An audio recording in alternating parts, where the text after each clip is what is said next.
بسم الله الرحمن الرحيم لا أقسم بهذا البلد وأنت حل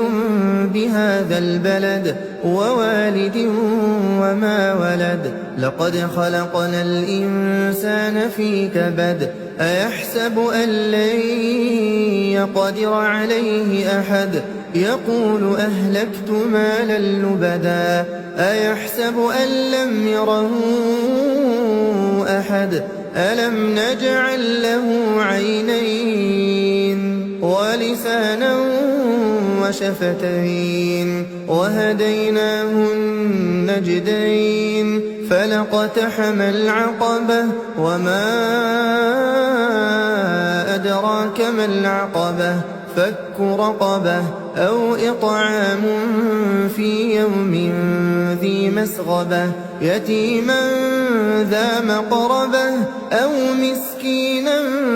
ذا متربة ثم كان من الذين آمنوا وتواصوا بالصبر وتواصوا بالمرحمة أولئك أصحاب الميمنة والذين كفروا بآياتنا هم أصحاب المشأمة عليهم نار مؤصدة